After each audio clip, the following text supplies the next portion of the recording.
Call to order the City Council meeting for the City of Wheat Ridge, Colorado for August the 10th, 2020. Would you please, the flag will appear on the screen momentarily, and when it does, if you would please stand as you are able and join me in the Pledge of Allegiance.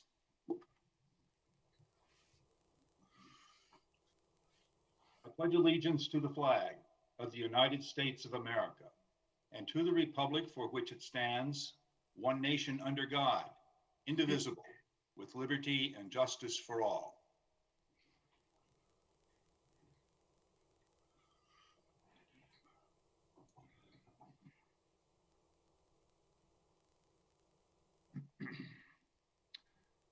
Thank you. Will the clerk please call the roll of the members?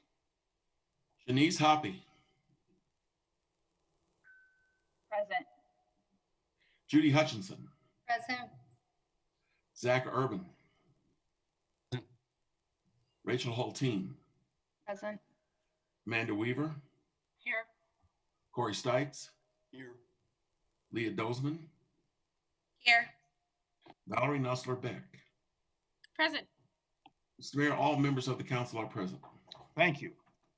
Councilors, in your packet, you have study session notes from July the 20th, 2020. Unless I hear objection, we will let those minutes stand as presented. Hello. Oh, Ms. Hutchinson. Thank you. I just have a question, Yes, ma'am. and I may be off on this, but on page 2, the second paragraph for the second speaker, it states in there addressing noise from the bottling plant is just not acceptable. I'm wondering if it's not the bottling plant and it is the bar or restaurant. They do just live south of or north of the bar and restaurant. Let me go to our clerk, Mr. Kirkpatrick. Do you think that could be? It's entirely possible that that's Okay. Would you at your when you before you certify these, go through then and see if you need to make that clarification? I will. Thank you so much. Thank you, Ms. Hutchinson. Any other? Ms. Hulteen? Thank you, Mr. Mayor. I have one other one on the last page under elected officials reports. That night, I thanked Tim and Tammy, not Kim and Tammy Gaylord, for their generous donation to a Boy Scouts troop. Okay.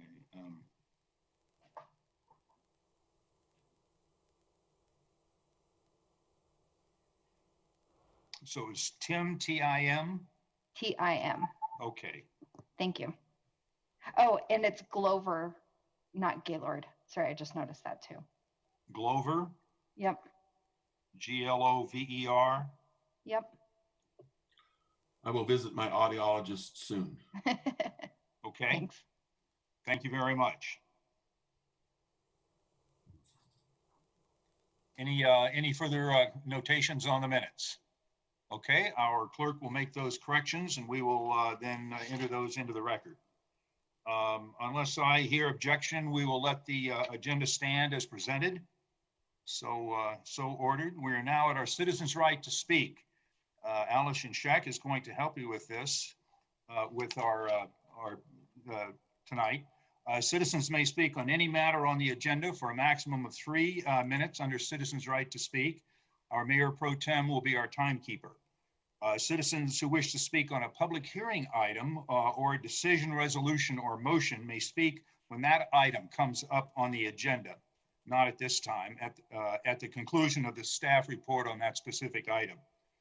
Citizens may comment on any agenda item in writing before noon, the day of the meeting. These comments will be included in the public record for that item.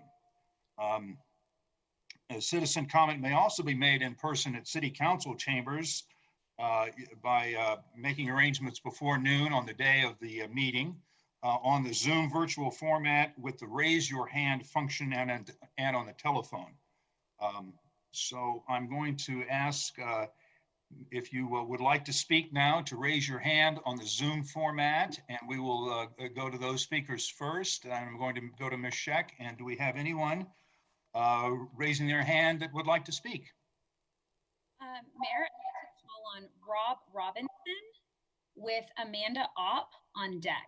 Okay, Mr. Robinson, please introduce yourself, your first name and your last name, and if you would spell your last name and give us your address, and then you may go ahead and you'll have 3 minutes to speak, and our Mayor Pro Tem is the timekeeper. So please continue whenever you're ready. Well, the first speaker was intended to be Andy Rasmussen's daughter, Jasmine. Okay. Have they signed on to Zoom yet? I don't believe so. No, I don't see them, Mayor or Mr. Robinson. Oh, okay. Well, let Amanda start then. Amanda Opp. Okay. We'll go with Amanda Opp. I'm Amanda Opp, OPP, and I live at 46 Hillside Drive. Scientists overwhelmingly agree that greenhouse gases like carbon dioxide and methane are trapped in the Earth's atmosphere, and when they are not mitigated, cause the climate to warm. Our planet naturally mitigates carbon with healthy forests and healthy oceans, but when humans are putting more carbon in the atmosphere than can be absorbed, the result is warming temperatures. These elements are called greenhouse gases because they behave much like the glass on a greenhouse, trapping the sun's warmth on the Earth's surface. Since humans have been able to track the Earth's climate, we've been able to maintain a relatively steady global temperature. In the last century, global temperatures have risen beyond what is considered normal temperature fluctuation. According to the Intergovernmental Panel on Climate Change, to have a 67% chance of staying below a 1.5 degrees Celsius global temperature rise, the world has 350 billion tons of carbon emissions left to spend without irreversible damage. Our global population is currently emitting over 37 billion tons per year. At this rate, in 10 years, we will have passed the point of keeping global temperatures below the 1.5 degrees Celsius increase. For reference, each individual is most likely responsible for emitting 16 tons. Individual behavior only makes a difference if it is backed by changes in business and industry behavior, as well as governmental policy change. All three of these will be required to avoid passing the tipping point of a warming planet. In order to protect our planet, we must view this as borrowing Earth from future generations, and the individual can only make so big of a difference without help of businesses and government. Local government is the foundation of America. Without meetings such as the House of Burgess, we wouldn't be here today. City Council, now is your chance to make a change for my generation and generations to come. Next up is Heather Head, I believe. My name is Heather Head. Can everybody hear me? Yes, we can. I live at 3541 Parfait Street. My last name is spelled H-E-A-D. Also, I'm on the Sustainable Wheat Ridge Committee. For the past 60 years, every decade has been hotter than the last, and 2020 is poised to be among the hottest years ever. It was a record 125 degrees Fahrenheit in Baghdad this last July, and 100 degrees above the Arctic Circle this June. Australia shattered its summer heat records as wildfires, fueled by prolonged drought, turned the sky fever red. Nearly everywhere around the world, heat waves are more frequent and longer lasting than they were 70 years ago. The top 5 hottest years on record are 2016, 2015, 2014, 2013, and 2010. Not only was 2016 the warmest year on record, but 8 of the 12 months that make up the year were the warmest on record ever. Colorado's climate is warming. According to multiple independent measurements, Colorado's temperature have increased by approximately 2 degrees Fahrenheit between 1977 and 2006. A warmer climate impacts everything we hold dear. Snowpack in the Southern Rockies will drop 50% this century. Less snowpack means less water since we receive 70% of our water from snowpack. Less water means more droughts, which puts our drinking water at risk, hurts our agricultural communities and their economies, increases the risk of wildfires. With higher temperatures and less water, the severity, frequency, and extent of wildfires in Colorado is much higher. Government policies during COVID have drastically altered energy demand around the world. As the COVID-19 pandemic has brought the world economy to a standstill, greenhouse gas emissions have plummeted, seeing the biggest drop since World War II and producing striking satellite images of improved air quality in heavily polluted areas like Wuhan, China, and Southern California. For emission reductions to meet climate change targets that limit the harmful effects of climate change, that it would require a drop of this magnitude to occur every year for the next several decades. Next up is Patty Berry. Thank you. Mayor, I don't see Patty Berry. So Miss Berry, if you're out there, perhaps you could put your hand up. Oh, I see you. Thank you. Thank you.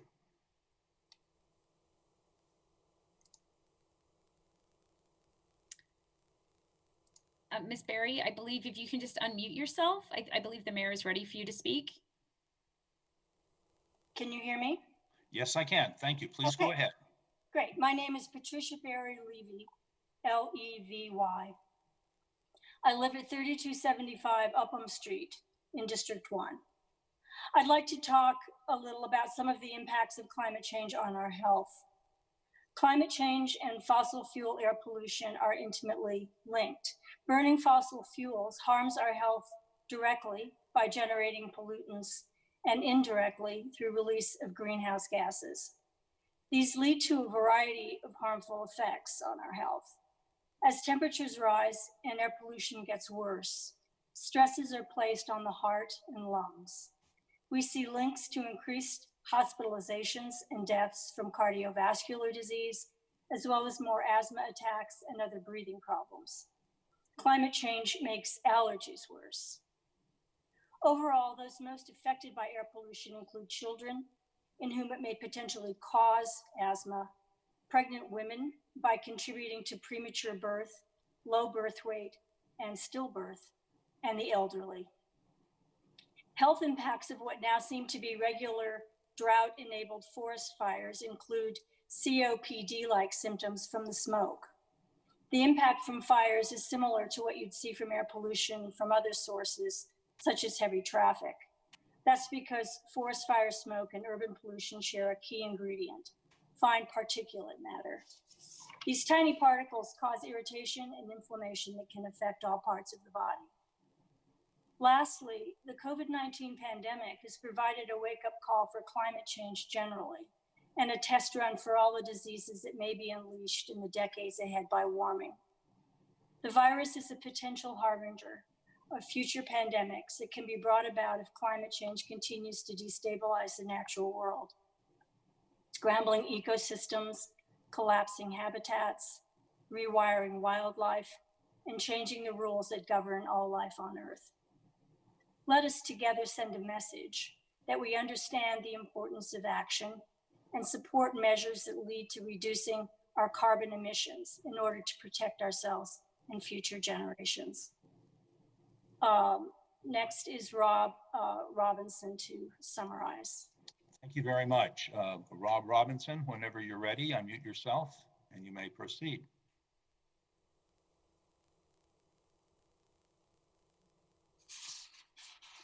Rob Robinson, R-O-B-I-N-S-O-N, 4 Hillside Drive. Good evening, Mayor, Council, and City staff.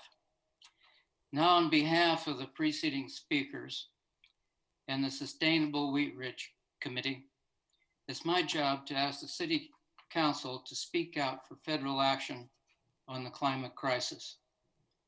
On many levels, individuals, communities, and states are taking action. Where we're failing is on the federal level.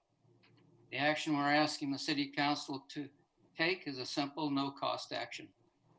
It will add to the increasing groundswell of voices demanding action on the climate crisis.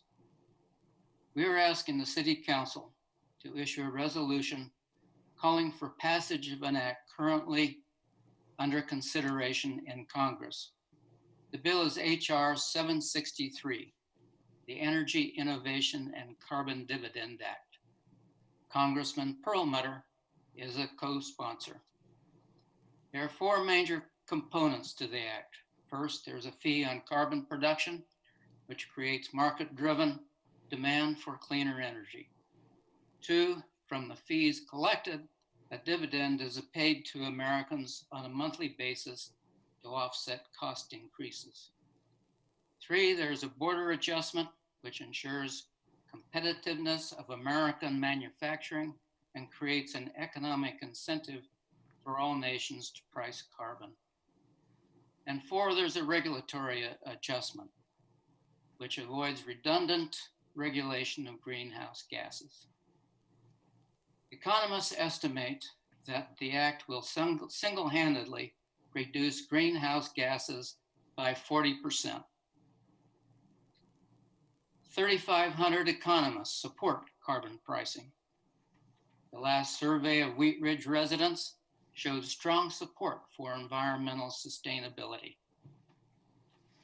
Mayor Starker and former Mayor Joyce Jay both endorsed resolutions by the Climate Mayors group. A City Council resolution would be significant, magnifying the voices of Wheat Ridge residents to our congressional delegation, the state legislature, and our neighboring communities. We respectfully ask the city staff to return to council with a resolution in support of HR 763. We appreciate your attention this evening and your consideration of our request. Lastly, there is our first speaker. I don't know if she is there, but she's the star, a 10-year-old. Can you check whether she's on? You cut out just a moment there, but we will see if we can contact her. Ms. Scheck, how Yes. do you? Mayor, is Jasmine Rasmussen, I believe you're on. You can go ahead and unmute.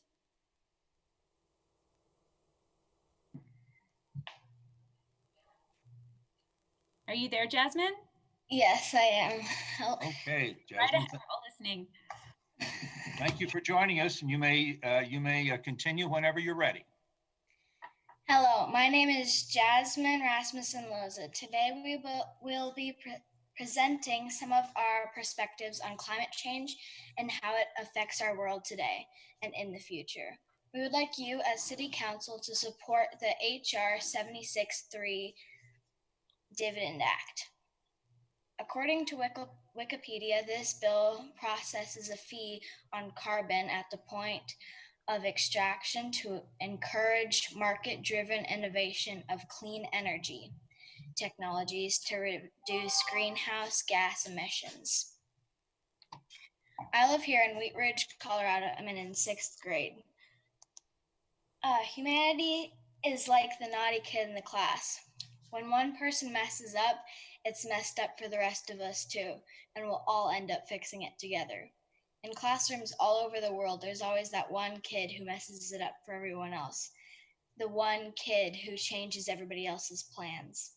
Well, in our case, that one kid is actually humankind. We're the one species.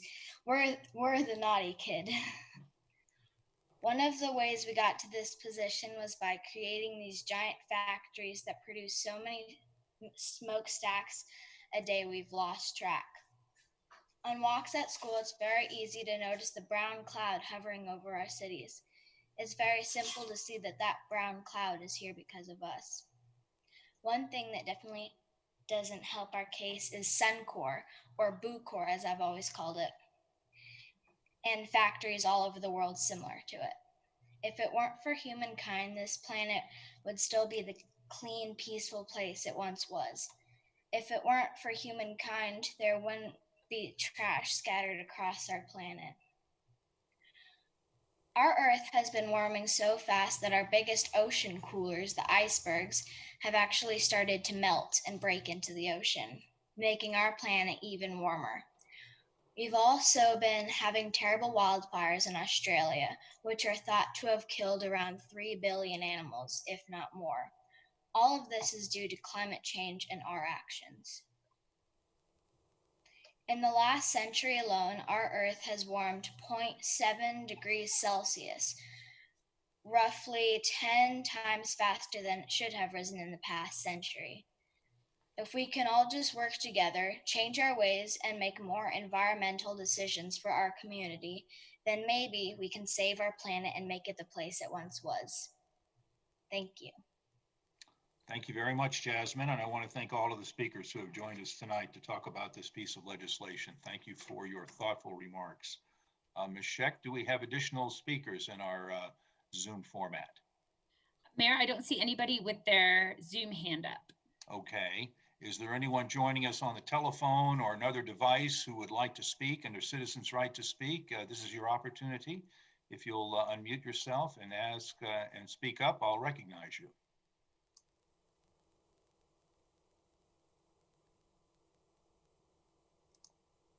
Once again, anyone from the public wishing to speak in tonight's citizens' right to speak, now is your opportunity. Please unmute yourself and speak up. Okay, I don't hear any more speakers, so we will close our citizens' right to speak and move on to our first agenda item. Ms. Weaver, would you please introduce this item? I'd be happy to, Mr. Mayor. Thank you.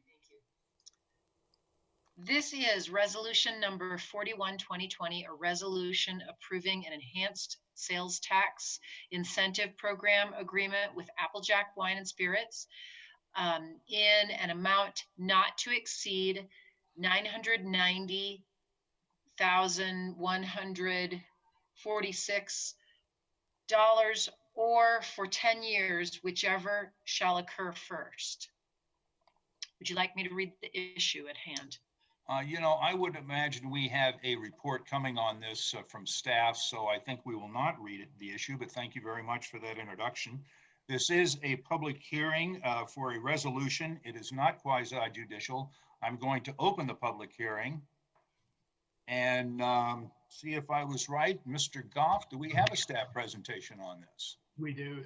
Thank you, Mr. Mayor. Steve Ard, our Economic Development Manager, is here, and we also have representatives from Applejack's Wine and Spirits, who you met at the last study session, who will provide a presentation this evening. Okay, thank you very much. Mr. Art, we will go to you then. Thank you very much, Mr. Mayor and members of the City Council. Tonight we come before you asking for adoption of resolution number 41, 2020 for an STEP agreement with Applejack Wine and Spirit. For those out there listening tonight, STEP stands for Enhanced Sales Tax Incentive Program, wherein a business can receive a rebate of their local sales tax generated through certain public improvements completed. This item was presented to council in a study session a few weeks ago, and consensus to bring this item back was approved. We ask that this presentation, after this presentation tonight, you conduct a formal public hearing as required by the code. Applejack is contemplating a wide array of improvements and is asking the city to participate in those improvements. Applejack has a long history in Wheat Ridge, having been located in the same shopping center since about 1961, and over time they've completed needed improvements to their stores. It's that time again to make upgrades to the aging store to bring it up to today's standards, which customers certainly expect. In this, Applejack will invest over $6.5 million into the store and is seeking a city participation through the STEP program, as Ms. Weaver said, of $990,146 for the period of not longer than 10 years. If the resolution before you is adopted this evening, we'll review the previous 12 months of sales tax generated from the store to set a base level. This base level will continue to flow to the city. It's only those revenues above that base level, which is considered increment, that will be collected by the city and distributed annually back to Applejack's until the $990,146 is paid, or 10 years. Additionally, the shopping center owners, Regency Centers, will invest $1.35 million into the project. Joining us tonight are President and CEO Jim Small of Applejack and Tony Ryerson, Vice President of Files Capital. I believe Mr. Ryerson has a short presentation for you this evening, after which the City Manager, Patrick Goff, myself, Mr. Small, and Mr. Ryerson will be available for any questions you have. Tony, are you all set and ready to go? Yep. Thank you, Mr. Art. And yeah, I can start. Okay, please continue, Mr. Ryerson. Thank you.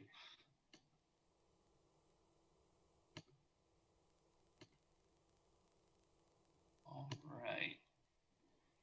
Can everyone see my screen? Yes, we can. Thank you. Great. Great. Well, we were on July 20th, and I'm just doing sort of a condensed overview of the longer presentation we had then. But Applejack is pursuing a store remodel. The last time we remodeled was in 2000, so almost 20 years ago now. And over the past 20 years, we've seen retail change tremendously. There's the advent of Amazon. There's many more modern retailers focusing on experiential retail, much more modern architecture, and many didn't have 20 years ago. You know, on top of the basic need to change, our competition has become stiffer, especially over the past decade. Many other large format stores have opened, such as Molly's, Tipsy's, and Total Wine & More. And in order to maintain our relevance that we have fought for 60 years to maintain, we need to update the store as well. And so within this modernization project, we sort of have three main areas of focus. One is the exterior facade and signage. The second piece is the interior. And the third piece is the technology to create an omni-channel retail presence, which means we have in-store shopping, online for curbside pickup, and online for delivery. So however our customer wants to shop, we want to be able to fulfill their needs. So the specific details of the remodel, the first part, the facade upgrade with enhanced signage. Currently, the building is sort of low. It doesn't match the rest of the Applewood Village Shopping Center, and we really want to sort of raise it up to have that big box look, but also match what's happened in what is the old Walmart space with Hobby Lobby, Sierra, Home Goods, and Ulta Beauty, to, you know, modernize that entire shopping center and not just the north half of it. We think the increased signage will really help bring in more customers with these newer retailers. I think there's many customers coming to the shopping center that weren't before, but they may or may not know what Applejack is, and having simplistic signage that says wine, beer, and spirits will make them want to come into Applejack for those needs, whether they have been to it before or not. On the interior, we plan a substantial amount of remodeling, starting with the floors and ceilings and lighting, and the shelving as well. The look is certainly a late 90s, early 2000s look, and we really want to bring it into the 2020s. We have elements of drop ceilings and, you know, nicely designed lighting to highlight certain areas and sort of give it more of an experience as the customer flows through the store and finds their way through the store. We're also updating the refrigeration and shelving. There's an energy efficiency component with that, and just a better overall look to the store. So the financial details of the remodel and the modernization project is we will spend about $6.5 million in total.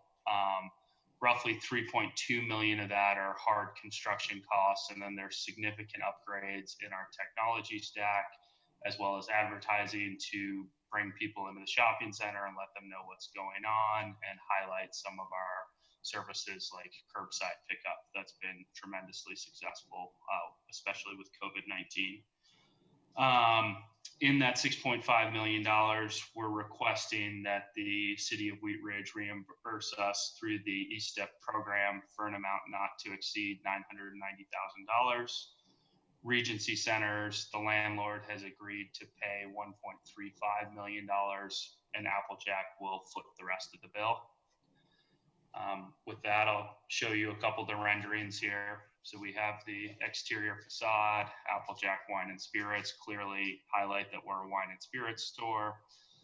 The interior has sort of a much nicer, modern look and feel, and gives it a more high-end wine shop feel. But as always, we'll maintain our great prices and great customer service.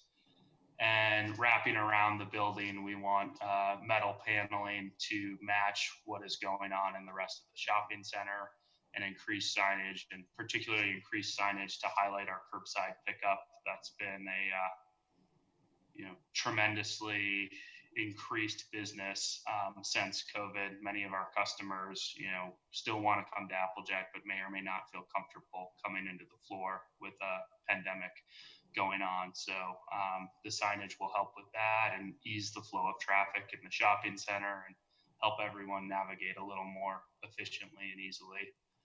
We also believe this modernization will be great to have on this side of I-70 with the great things going on at Clear Creek Crossing, and sort of bring the whole retail corridor in Wheat Ridge together with a modern look and feel.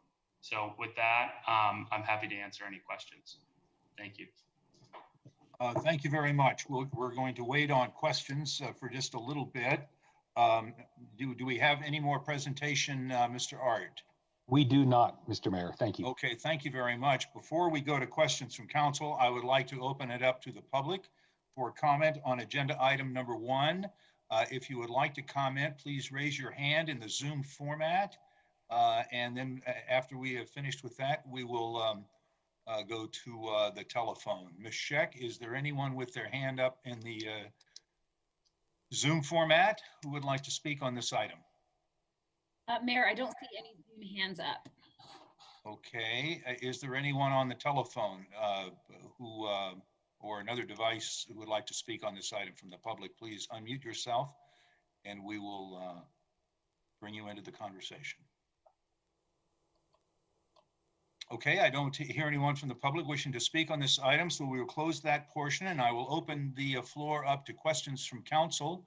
If you have a question, please raise your hand.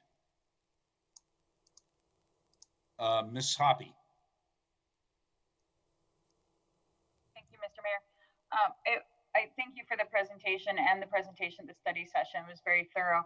Just in case we have some citizens who weren't watching the study session, Steve, can you just explain what an STIP is? That it's not all of the sales tax, it's all the sales tax generated over a certain amount. Can you explain that?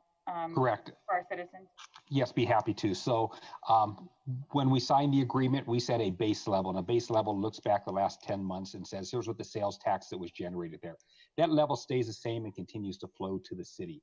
It's everything above that base level that they're able to generate by doing all these new improvements to the building that is then rebated back to them until that debt is paid off. So it puts no other businesses, it puts no property tax, no other sales tax at risk from the citizens. It's only from what they collect.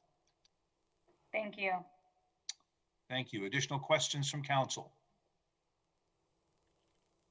Before I close the hearing and ask for a motion, are there any questions for staff or the applicant? Okay, I'm going to close the public hearing, and Ms. Weaver, a motion is in order. Thank you, Mr. Mayor. I move to approve resolution number 41, 2020, a resolution approving an enhanced sales tax incentive program agreement with Applejack's Wine and Spirits, LLC, in the amount not to exceed $990,146, or for 10 years, whichever shall occur first. Second. We have a second by Ms. Hoppy. Is there discussion on the motion?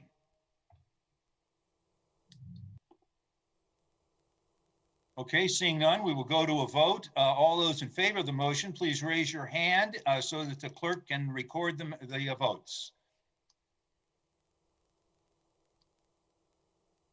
Mr. Mayor, the motion has passed unanimously. All right, thank you very much. And thank you very much to Mr. Ryerson and your team and Mr. Art for joining us tonight to explain this item. Thank you very We'll much. now go to, Thank you. thank you very much. Look forward to having your improvements showing up on the store. I think that'll be very exciting for all of us. So we will go to agenda item number 2. Mr. Stites, would you please introduce this item? Yes, thank you, Mr. Mayor. Council Bill number 16-2020, an ordinance approving the disposition of excess real property held by the city adjacent to Ridge Road between Taft and Tabor Streets. At issue, the city of Wheat Ridge owns a sliver of real property located on the north side of Ridge Road between Taft Court and Tabor Street. The property, it essentially functions as additional right-of-way that has been deemed to be excessive and unnecessary by the Community Development Engineering Division. Thank you. This is an ordinance on second reading. It is a public hearing. It is not quasi-judicial. I'm going to open the public hearing. And Mr. Goff, do we have a staff report on this item? We do. Ken Johnstone, our Community Development Director, is here. I don't think we have a huge report, but we do have a graphic to show, I believe, still, Ken, just to show you where this sliver of land is. Okay. Okay, Mr. Johnstone, please proceed. Thank you, Mr. Mayor. Yes, I don't have a presentation per se. I'm certainly glad to answer questions, but if I can share my screen. I think I can too, Ken. You want me to? Oh, there you go. So the right-of-way in question, we'd actually previously intended or had attempted to, by ordinance, City Council had vacated this interest in the property. The property in question is hashed here. If you can see my cursor, it's on the north side of Ridge Road in the TOD station area. The station is right down here to the southwest, and then on the Tabor is on the east, and Taft Court is on the west, and then further to the west would be the RTD rail station parking lot that is largely vacant these days, temporarily, we hope. This is adjacent to Lot 2 of the Hance Ranch subdivision, which is a development site that the Forum Real Estate Group is looking at for a redevelopment of a moderate density multifamily project. Again, by ordinance, we had previously intended to vacate the city's interest in this property. Unfortunately, we did not have clean title to the property, just based on a real minor error in how the property was transferred from RTD to the city previously. We've cleaned that up, and so the intent now is to go through that same process to vacate any interest that the city has in the property. It's certainly been deemed not to be necessary now or in the future for right-of-way purposes. And with that, I'm glad to answer questions. Thank you very much. Before we go to questions, I would like to open it up to the public to speak on this issue if they would like to. If there is anyone that would like to speak on this issue from the public, you may do so by raising your hand in the Zoom format. Is there anyone, if you would do that now, we will call you and let you speak on that. And Ms. Scheck, I will ask to you if we have anyone with their hand up in the Zoom format. Mayor, I don't see anyone with their hand up. Okay, thank you very much. Or if you are on the telephone or another device and wish to speak on this, please speak now. And I don't hear anyone from the public wishing to speak, so we will close that portion and go to questions from council. Questions of council for staff on this remainder property. Ms. Dozeman. Thank you, Mr. Mayor. So I'm just wondering if there's any plans for this property, or maybe if you could explain the reasoning behind this issue. Yes, certainly. The property, when and if it's vacated by ordinance, would transfer to Lot 2 of the Hance Ranch subdivision to the north. And the Forum Real Estate Group is exploring options to redevelop that property for a multifamily project, and they would incorporate this sliver of land into their development proposal. So is there anything specific that they plan to do with it, or like as far as green space, or are you not sure at this point in time? You know, actually, that's a great question, because as their site plan plays out, this parcel by and large, maybe not to a foot, but by and large would be used as almost an extension of the pedestrian sidewalk that's adjacent to the street. So it would have some public plaza components, as well as some stormwater quality features. Okay, thank you. Thank you. Additional questions from staff? Okay, seeing none. Any questions before I close the public hearing? Okay, I'm going to close the public hearing, and Mr. Stites, a motion is in order. Thank you, Mr. Mayor. I move to approve Council Bill number 16-2020, an ordinance approving the disposition of excess real property held by the city adjacent to Ridge Road between Taft and Tabor Streets, and that it takes effect 15 days after final publication. Is there a second? Second. We have a second by Mr. Urban.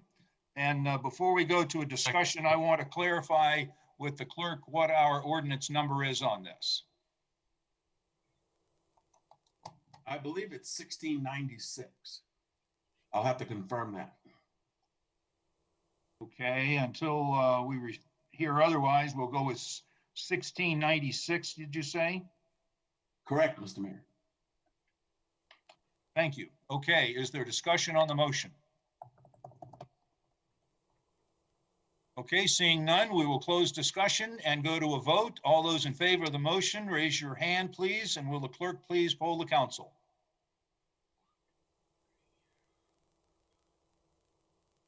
Mr. Mayor, the motion has passed unanimously. All right, thank you very much. We will go to agenda item number 3. Mr. Urban, would you please introduce this item? Thank you, Mr. Mayor. Council Bill number 15-2020, an ordinance repealing Chapter 16, Article 10, massage parlors, and reenacting regulation of massage businesses by amending Chapter 11, licenses, permits, and miscellaneous business regulations by the addition of a new Article 10 entitled Massage Businesses, and making conforming amendments to Chapter 2, Article 5, Administrative Enforcement, and Chapter 26, Zoning and Development. Thank you.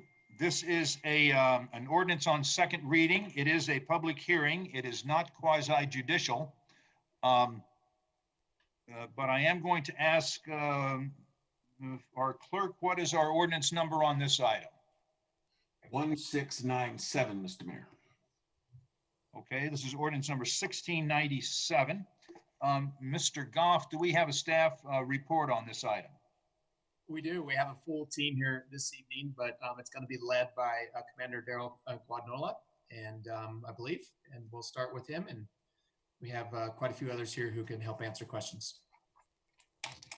Okay, Mr. Guadagnola, please continue.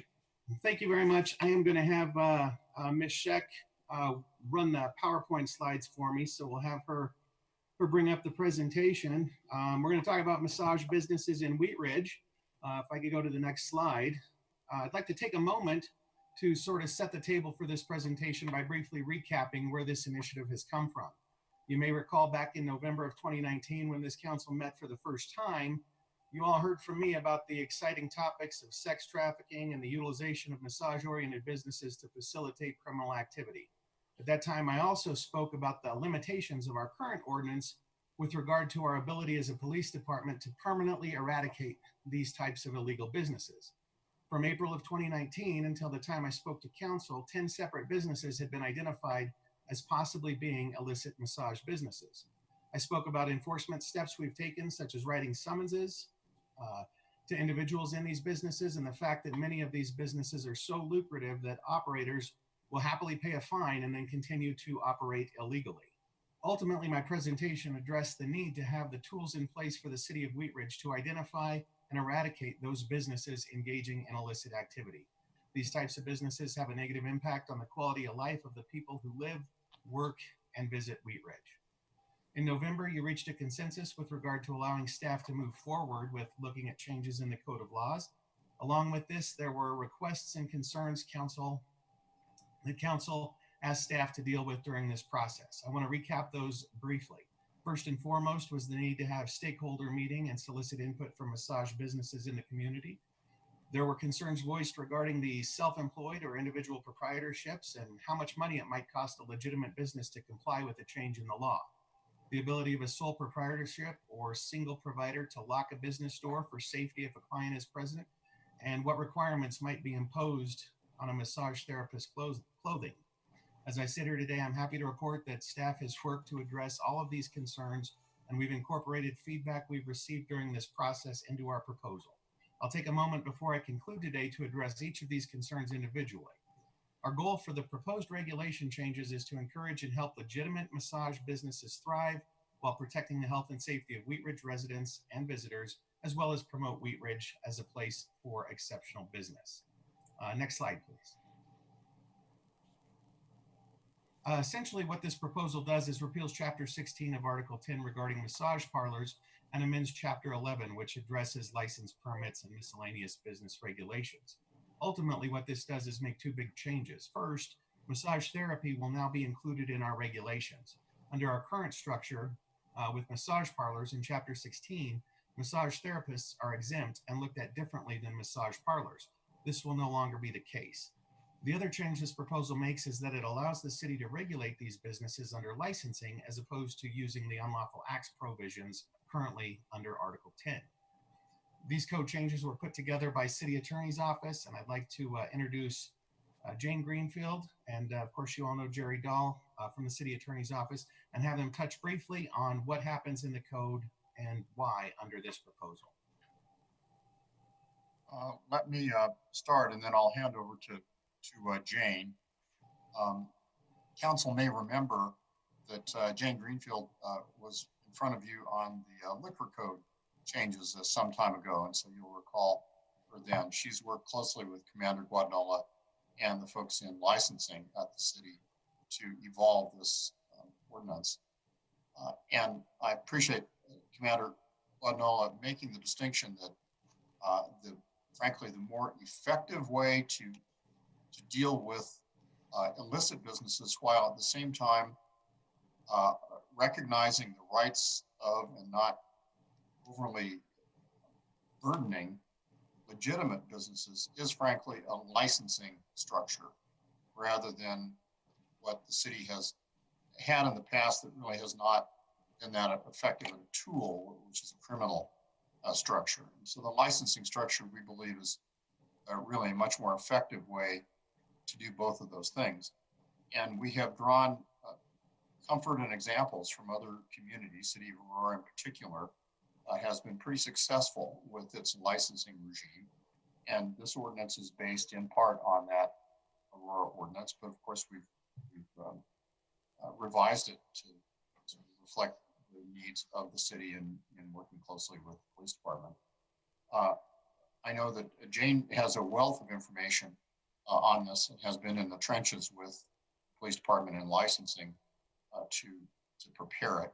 Jane, if you have any preliminary comments, and then I expect that Commander Guadagnola, I think, has more slides to detail the elements of the ordinance, and then we'll stand by for questions. Right before the motion, whoever ends up making it, I'd like to have the opportunity for a very minor amendment that we're discussing as staff.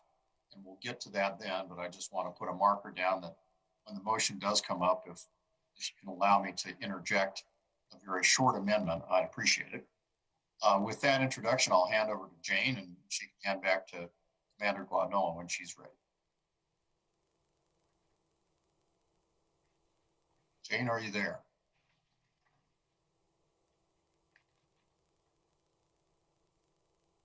Can you hear me? Ms. Greenfield, yes, we hear you well. Please continue. Thank you.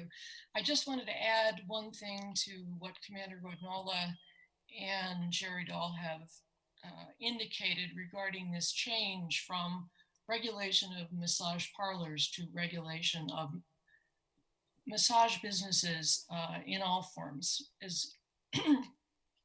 As we feel that Chapter 16 really is enforced primarily through the criminal justice system, which, as you may know, is a lot slower and has a lot more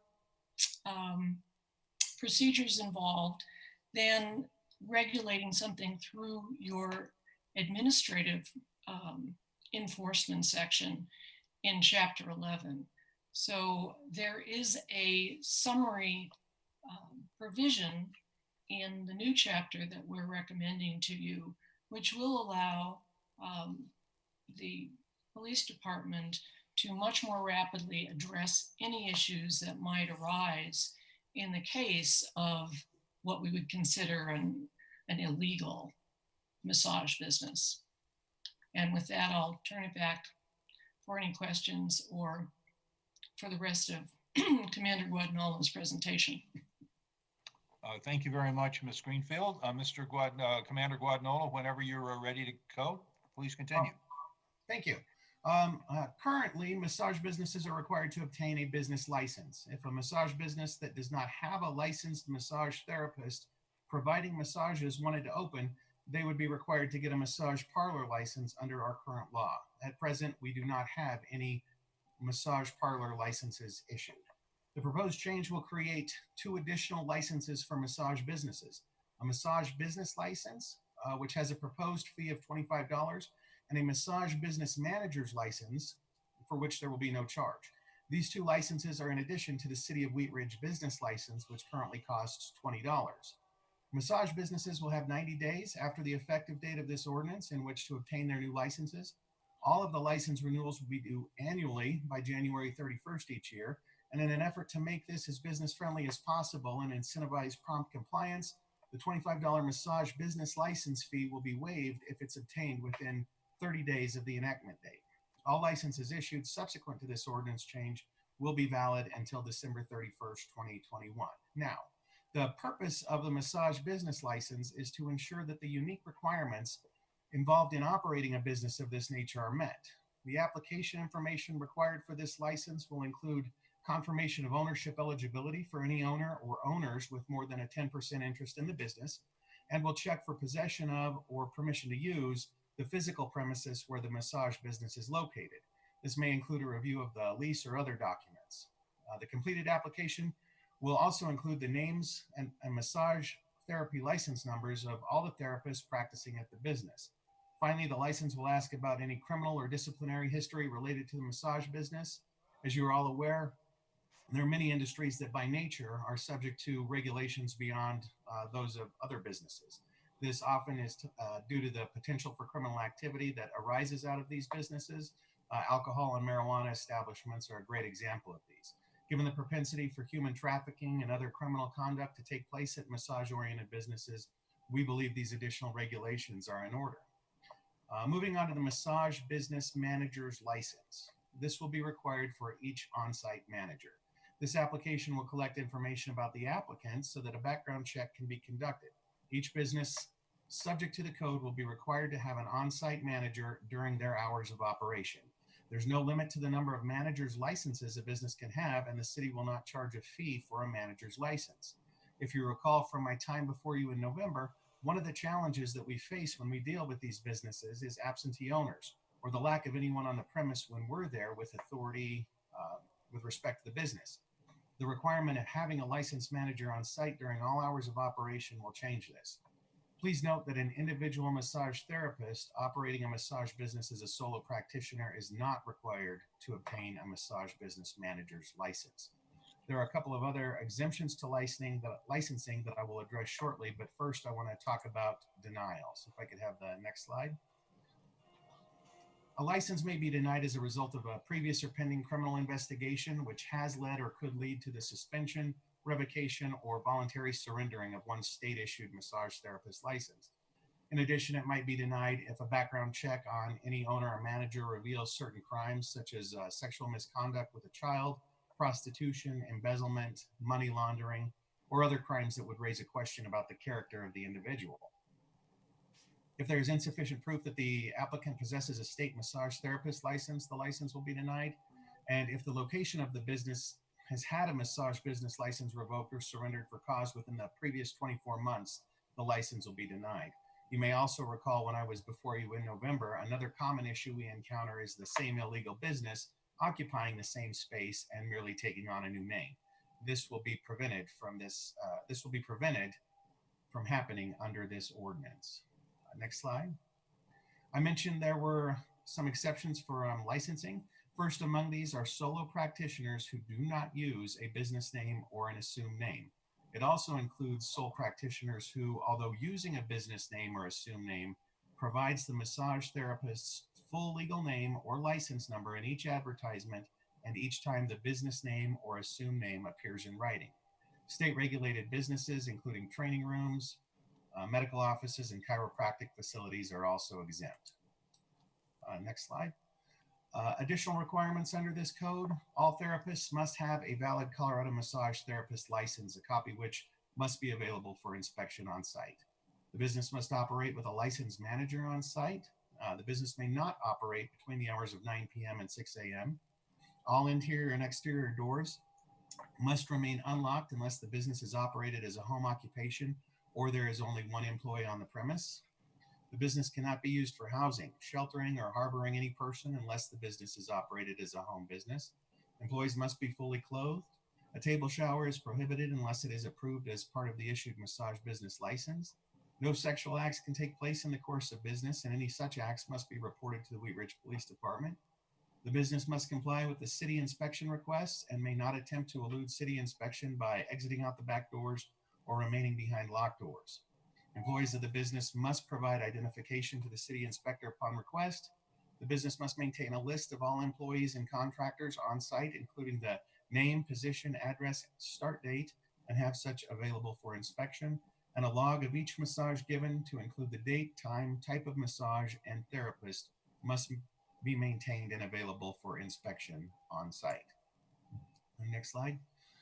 Business and stakeholder outreach was very important to staff, and we have made every effort to outreach to everyone possible. To that end, we hosted a virtual town hall and prepared a summary of the proposed changes.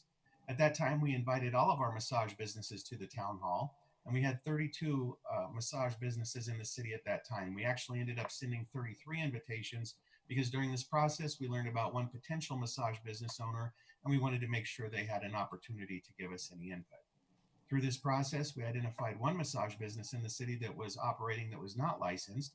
So unfortunately, that business was not invited into the town hall, but since that time, staff has done some outreach to that business as well.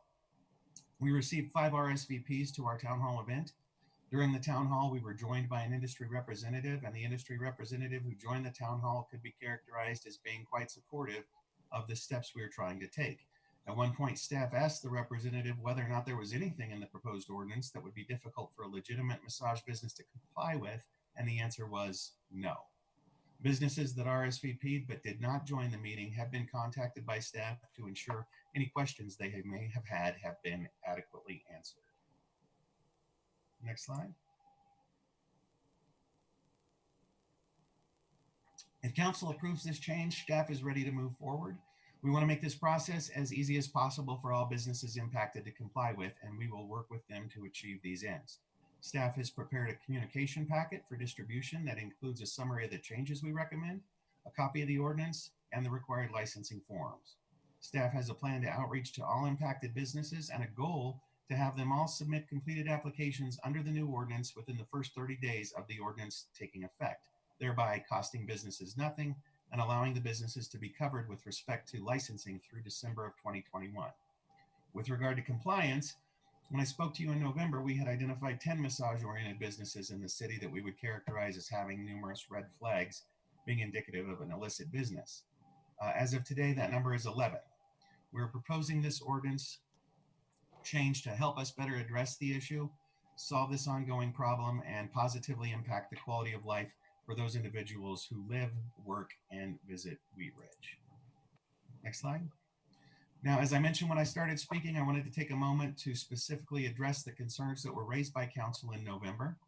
The first concern, stakeholder input and involvement, has been achieved through the town hall meeting we hosted. We've had several discussions with business owners since then and throughout this process. Concerns about the impact on sole practitioners or home-based businesses has also been addressed under our exemptions. Exemptions exist for sole practitioners who do not use a business or assumed name, or who do use a business or assumed name but provide the massage therapist's name and license number in each advertisement or when the name appears in writing. The cost of legitimate businesses to comply with this ordinance was also a concern. To that end, a pathway was established to have the $25 massage business license fee waived if the business applies within 30 days of enactment. And recall, there is no cost for the massage business manager's license. Although there's a provision to have the doors remain unlocked during business hours, the safety of those operating home-based businesses or those who may be alone was a concern articulated by council in November. To this end, there is an exception in the ordinance to this requirement for home-based businesses, as well as anytime there is only one employee present in a business. And finally, with regard to clothing requirements, this ordinance falls far short of creating a uniform of any kind. The clothing requirements in this ordinance speak generally to very provocative dress, exposure of the bathing suit areas, or excessive showing of undergarments. In short, staff has worked diligently to draft an ordinance that meets our needs while at the same time addressing the concerns that you have voiced. Next slide. On behalf of everyone who's worked on this ordinance, many of whom are joining us tonight to address any questions you have, I would like to thank you for allowing us the opportunity to come before you once again with this issue. And we'd be happy to answer any questions that you might have. Thank you very much, Commander Guadagnola. Very thorough explanation of the legislation. Before we go to questions of council, I would like to open this up to members of the public to speak on this item. If you would like to speak on agenda item number 3, would you please raise your hand in the Zoom format? And once we go through those speakers, then we will open it up to people on the telephone. So Ms. Scheck, do we have speakers on the Zoom format who would like to speak on agenda item number 3? Yes, Mayor, we have Laura Embleton. Okay, if you would please introduce yourself, give us your first name and your last name, and spell your last name and give us your address. Then you may speak after that. Thank you. My name is Laura Embleton. I'm the National Government Relations Director for Associated Bodywork and Massage Professionals. And we are a membership association of 100,000 people who are based in Golden. And we have over 5,300 members in Colorado. My address is 5695 South Wenatchee Street. It's WENATCHEE. That's Aurora 80015. And our office is based in Golden at, I haven't been there for so long, I forgot the address, but it's up in Genesee. Okay, thank you very much.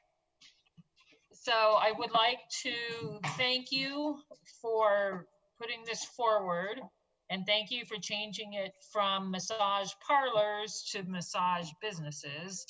I would encourage you to stop calling them illicit massage or illicit massage businesses and just call them illicit sex businesses, because that's what they are. True massage therapists are not engaging in sex. And then Travis and I had some conversations earlier today that my only concern with this ordinance is the having the impact of going into rooms while legitimate massage therapists are performing their massage services. Because as you know, a lot of massage services are done where the client is under various states of undress. And so I have concerns about police walking into a room where a legitimate service is being provided. And Trevor assured me, or sorry, that Trevor's in Aurora, Travis is in Wheat Ridge. Travis assured me, sorry, that was not the intent of this ordinance. So I think we are good to go, and I appreciate you guys taking this on to get rid of the illicit sex businesses.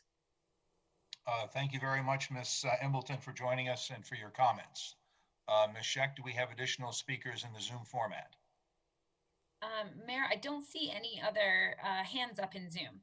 Okay, if you are a member of the public, please raise your hand in the Zoom format, or if you're on another type of device, please unmute yourself and ask to speak, and I will recognize you.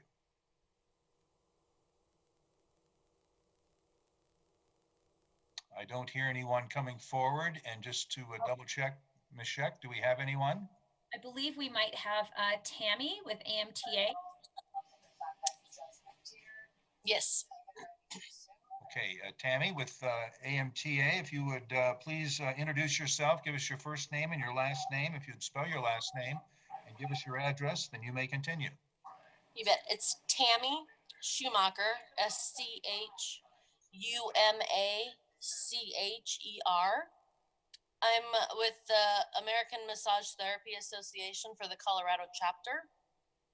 I agree, and I wasn't going to speak because Laura Embleton and I work closely together for the Colorado chapter in regards to our bills and everything else that's going on for the massage industry in Colorado. So I agree with everything that Laura had said. And again, I thank the city for opening it up to discuss these options with us as professional organizations. And again, thank you for working with us to make this a good industry standard that we can move forward with. Thank you very much, Ms. Schumacher. Just for the record, is there an address that I could attach to your name? Sorry about that. Yeah, it's 1260 South Uvalda Street. That's UVALDA. And that's Aurora 80012. Thank you very much for joining us tonight and your comments. Thank you. Is there anyone else in the public who would like to speak on this item? You may do so now. Either speak up on the telephone or raise your hand in the Zoom format. Ms. Scheck, anybody in the Zoom format? No, Mayor. Okay, thank you very much. We will close our public comment on this item and open it up to questions from council. If you have a question, please raise your hand. Ms. Hulteen. And Thank you, Mr. Mr. Mayor. I want to thank everyone for all your work on this. This is incredibly thorough and comprehensive and an issue that I know is really important to our city. So I'm looking forward to seeing this enacted and moving forward. And I was discouraged to hear we're up from 10 to 11 at this time. I have 3 questions. My first is, so what will the city do if there is a business that isn't pursuing licensing? What are the remedies then that the city would undertake? Mr. Guadagnola, do you want to tackle that question? Sure. And great question. That's somewhat what we have right now with the massage parlor ordinance. We have a lot of businesses who aren't licensed appropriately, and we really are left with no teeth to go after them. What this essentially does is if they are performing massages, our Vice and Intelligence Detective Charles Hemming, who is on with us and can also answer any questions, he will and routinely does go into some of these businesses, and it really is, with the enactment of this, going to be as simple for him as to say, hey, can I get a massage? And if they offer to give him a massage and they go back to do a massage, then he can identify himself as a police detective and ask to see their licensing. And when they don't have a license to do business, then that really just starts the process where we can shut that business down. And ultimately, where that will end is in abating the business as a nuisance in city court. Great, thank you. My second question is with the requirements around having a manager on site and specifically licensed, is there any specific like additional culpability of the manager for the actions that are taking place, or is it just to ensure that there's somebody who has a specific name that can go with any issues? Just sort of what's the standout that comes from having that manager requirement? Well, what we've often encountered when we go in is employees offering massages there. At times they don't speak English or speak broken English, and may even try to telephone the business owner or manager, and we just don't have anybody on site. So the intent is to require a business to have that licensed massage manager on site, somebody who anytime the business is open would be a contact that we could go to if there's an issue. and expect that we would be able to not only have some questions answered if there were red flags, but would also be able to share with us any of the required information or show us around the business, whatever that might be. It's just to really prevent the absentee ownership component more than anything. There's no additional culpability on the massage license manager or the massage manager unless he or she would be engaging in some form of illicit activities. Okay, great, thank you. And then my last item is actually sort of a question, more of a request. I did read through this. Are there any requirements for these businesses to put up a post on what are these regulations, and if somebody who is getting massage encounters any violations or concerning behaviors, who they could call for investigation or remedy?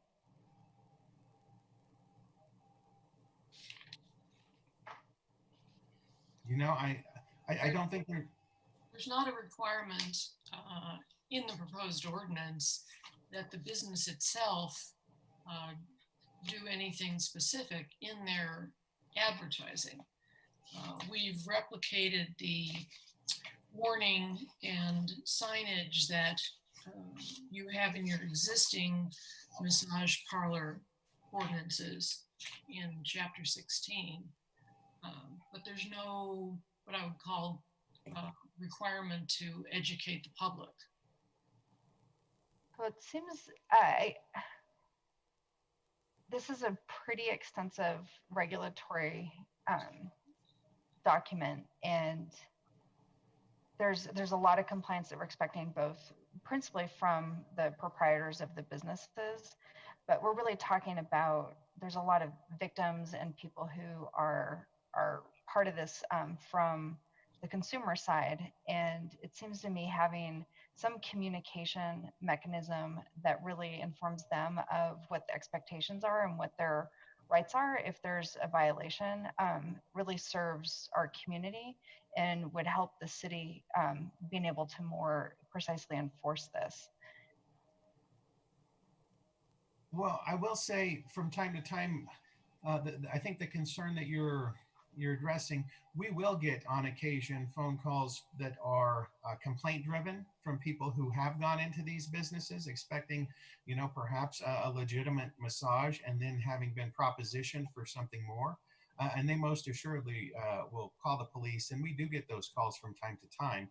I'm not sure how we would, and there's nothing proactively in this that would require that person to report that to the police, although there is a provision in the ordinance that requires any sex acts taking place be reported to the police immediately. Okay, I'll save the rest of this for discussion and let other counselors ask questions. Thank you. Thank you, Mr. Urban. Thank you, Mr. Mayor, and I really appreciate staff's work on this, and the thoroughness is very much appreciated. And to Laura Embleton's comment regarding Trevor and Aurora, Trevor and I actually went to high school together and ran cross country together, and he messaged me several months ago and pointed out that Wheat Ridge does have an inordinate number of these businesses, and it was quite embarrassing to get that message from him, because it told me that this is something that is a long time coming. And as we looked at the massage parlor licensing, it was also discouraging to know that while we've had this on the books for a long time, we've never licensed any massage parlor business. And so one thing that I would like us to look at, and we don't necessarily need to put this into the ordinance this evening, but given the timeframes that we've provided with the 30 days and the 90 days, I would like us to at least pencil in on the future council agenda a discussion at that 30-day mark, and then at the 90-day mark, which would be on the meeting after September 9th, and then the meeting after November 8th, that we have a clear understanding of how well this is working and how many businesses have come into compliance and what the status is of those businesses that haven't complied, because this is something that is so critical to preventing human trafficking and dealing with this issue that I feel like we owe it to ourselves to really stay on this and make sure that what we've passed tonight is actually going to make a difference. So I would ask us to consider that. And to Councilmember Hulteen's point about, making sure that we're able to get businesses in line. Is it after the 90-day period that we would then look at enforcement, or is it after the 30-day period, or when can we start soliciting or receiving complaints for non-compliance in this program?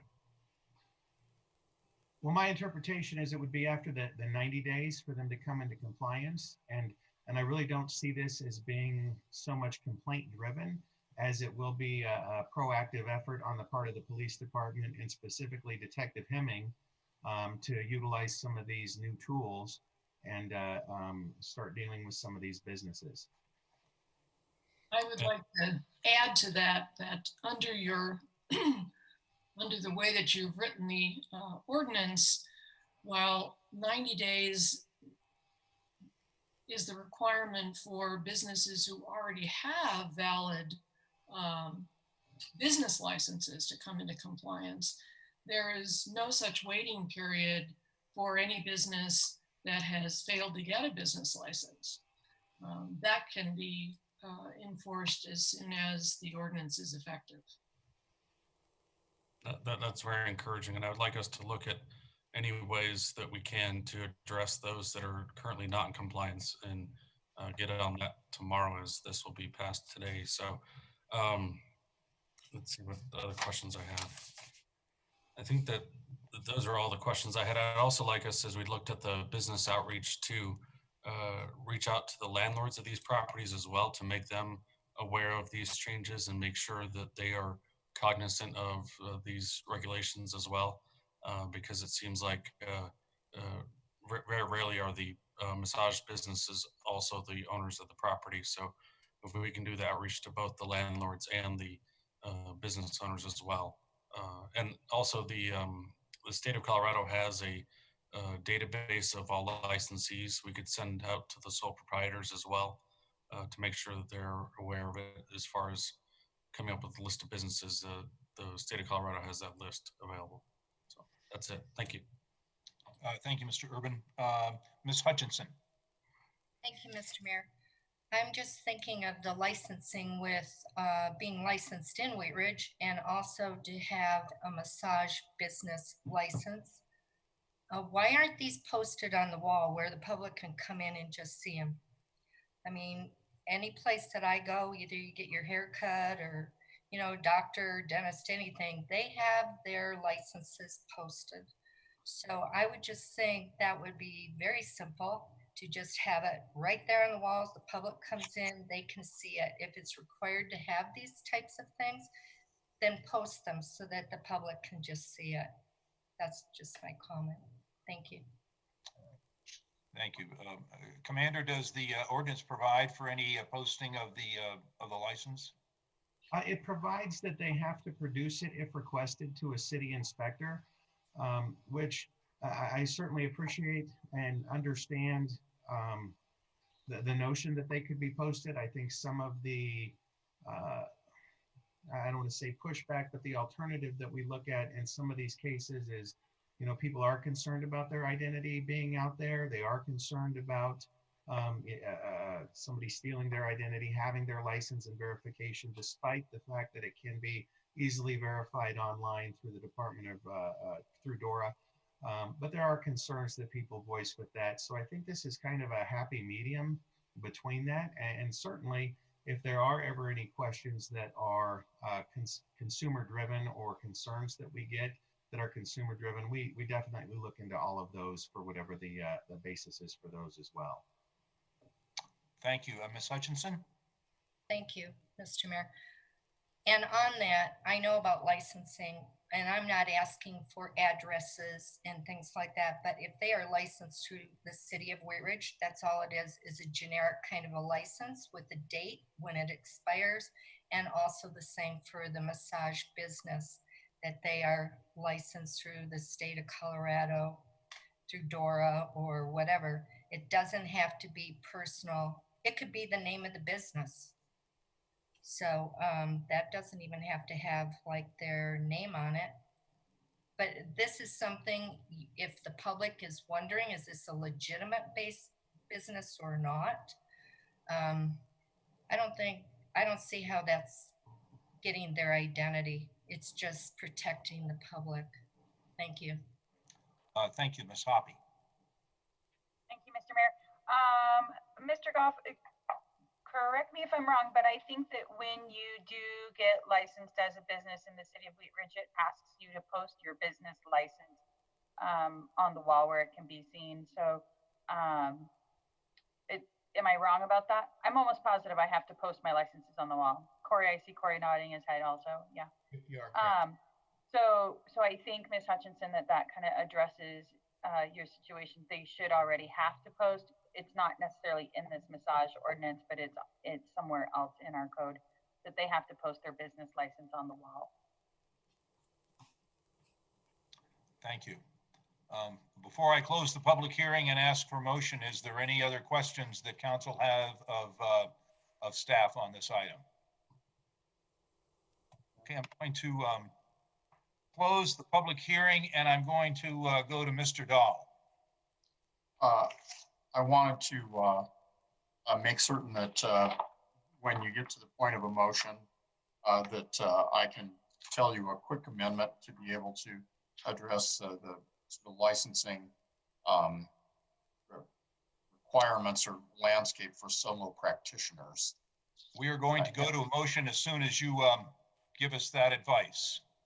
All right, I might need a little help from Jane Greenfield, but if you would go to page 6 of the ordinance at the top, and this is, and when we get ready for motion, I can actually read the language. This is the section requiring licenses, and you'll notice that subsection C addresses individuals operating a business as a solo practitioner. They're not required to obtain a massage business manager's license. Of course, those licenses I think are zero in terms of cost, but we wanted to be able to cover all forms of solo practitioners.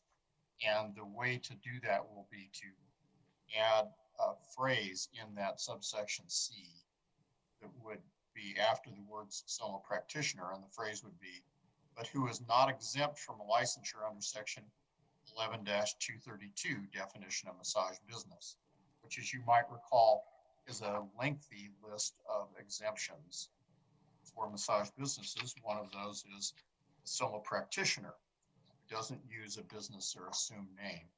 And while this may seem a little kind of backwards or artificial, the intent is to kind of make certain that all forms of solo practitioner receive the same benefit in terms of the licenses that they're required to have or not.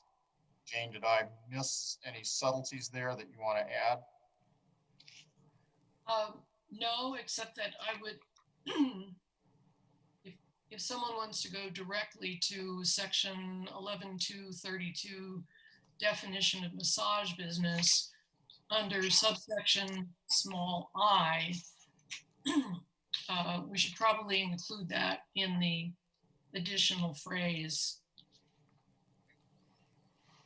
Okay. Well, you have that amendment ready, and so when we do get ready for a motion, Mr. Mayor, whoever we identify as the maker of the motion can make the motion, and we'll make a suggestion, and the maker of the motion can agree with the suggestion, as can the second. I realize that's a little clunky, but I think that might be the easiest way to do it. We're really just adding a very short phrase. Okay, so this sounds like a clerical addition to this. We're going to go to Mr. Urban to make the motion on this. Mr. Urban, are you comfortable with incorporating the changes that Mr. Dahl is proposing on this? Yes, I am. Okay. Mr. Urban, the change would be an addition to subsection C at the top of page 6. And Jane, can you read what that change is? Yes. In subsection C, where it says an individual massage therapist operating a massage business as a solo practitioner, add, comma, but who is is not exempt from licensure under section 11-232, definition of massage business, open paren, small I, closed paren, comma. And I will send this to your clerk. Okay. With that clarification, Mr. Urban, if you would please proceed with a motion. Thank you, Mr. Mayor. I move to approve Council Bill number 15-2020, an ordinance repealing Chapter 16, Article 10, massage parlors, and reenacting regulation of massage businesses by amending Chapter 11, licenses, permits, and miscellaneous business regulations by the addition of a new Article 10 entitled Massage Businesses, and making conforming amendments to Chapter 2, Article 5, Administrative Enforcement, and Chapter 26, Zoning and Development, on second reading, and that it take effect 15 days after final publication, including the amendments as provided by Ms. Greenfield, indicating a change to page 6, subsection C, relative to the definition of sole practitioner. Second. Okay, and we have a second by Mr. Stites. And Mr. Stites, that clarification is approved in your second? Yes. Okay, thank you so much. We will have discussion on the motion now. If you would like to speak on this issue, we'll go to Ms. Hoppy. Thank you, Mr. Mayor. I think what I was understanding from Councilmember Hulteen's line of questioning is that she was asking, is there sort of the consumer's rights posting required by massage businesses, and as I read it, I didn't see that in there. But if that is, I'd like to ask Ms. Hulteen to maybe expand on that a little bit, if that's the line of thinking she was going down the road, and if so, I would support adding something like that. Ms. Hulteen? Thank you. Yes, thank you, Councilmember Hoppy. That is what I was asking. Something just along the lines of, this business is licensed and regulated with the City of Wheat Ridge as a massage business under Ordinance 1697. If you have any questions or concerns, please contact the appropriate number. We could list all of the regulations within this. I think it's a little bit much, but I think a lot of times consumers or citizens don't know who to contact if they have concerns. So letting people know that there are regulations in place and who to contact. I think we could just make that as part of the licensing piece and provide that documentation with the license, if that's okay with council. I don't think it needs to be added to the ordinance. Would there be any enforcement on requiring it to be posted? Same as a business license that we currently, when, like Ms. Hoppy said, when we distribute those, it does say you must post this. Okay, Mr. Urban? Thank you. Thank you, Mr. Mayor. Along those lines, when we talk about consumer complaints within the massage therapy business, the Department of Regulatory Agencies would be probably a more appropriate agency to field those types of complaints as opposed to the City of Wheat Ridge. Hopefully, as we go through this sort of introduction of this regulatory scheme, we're going to weed out those that would present an illicit practice, and the types of complaints that would come out after this would be those that could be handled by the Department of Regulatory Agencies and are relative to an individual licensee's license with the state. So I don't know all the regulations that DORA has, but I do know they have a strong consumer education component. So I wouldn't be opposed to requiring some sort of education or notice or signage or something, but I would point out that DORA probably has a more robust way to deal with complaints. If a city staff member receives a complaint about a massage therapist and it's not illicit in nature, I'm not sure that the city is going to be able to do much about that licensee. Thank you, Ms. Hoppy. Thank you. I believe that Councilmember Urban brings up a good point, and I would be willing to, after we vote on what's on the table now, to ask for a consensus to add the language to the business license that already has to be posted. But I think personally, I think that it should probably have DORA and also the Wheat Ridge Police Department or the appropriate number within the Wheat Ridge Police Department to file a complaint. I think you should have both. And I understand that it doesn't necessarily need to be within this ordinance. Thank you. Additional discussion on the motion? Okay, we're going to go to a vote then. All those in favor of the motion, please raise your hand and the clerk will tally the votes.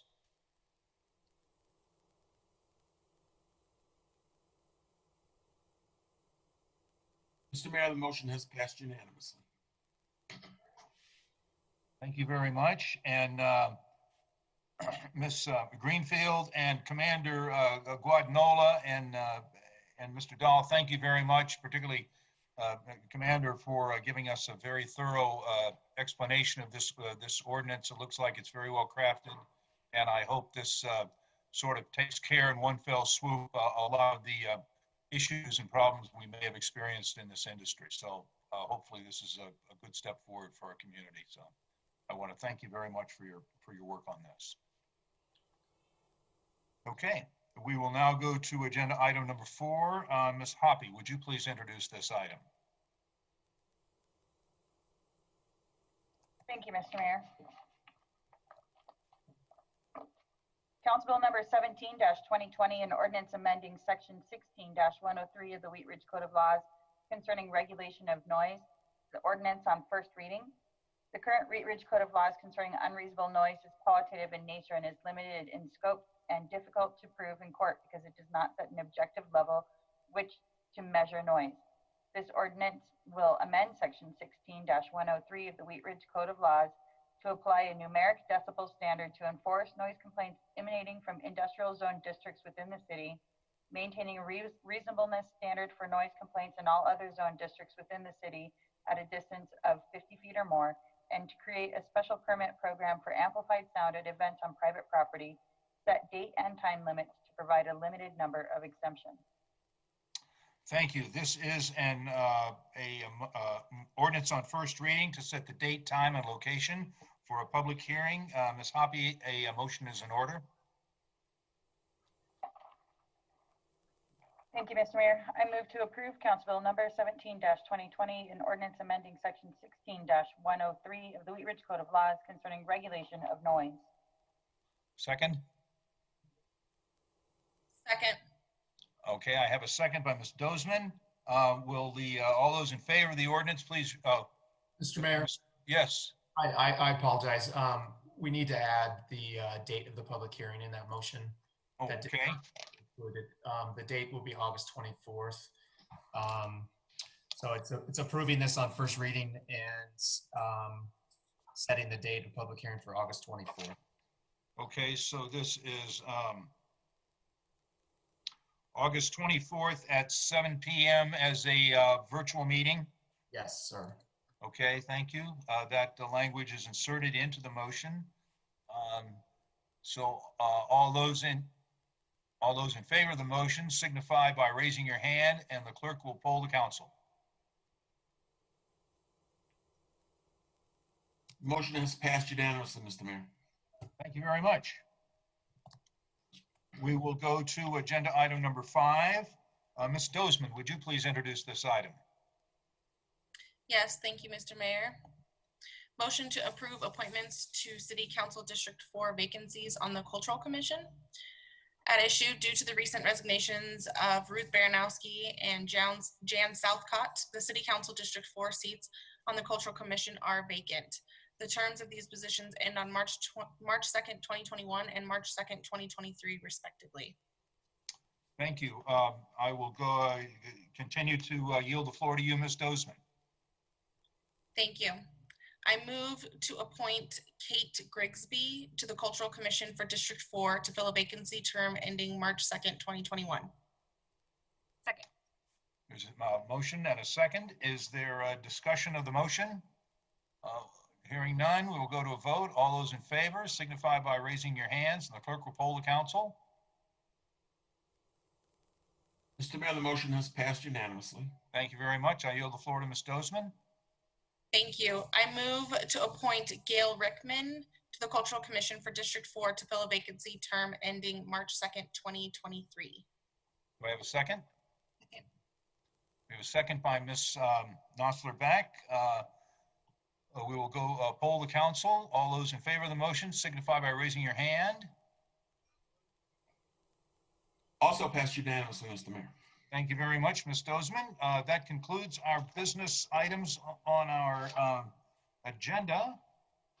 So we will go to city managers matters. Mr. Goff. Thank you, Mr. Mayor. I just wanted to give council and the public a summary of the 2020 mid-year budget update.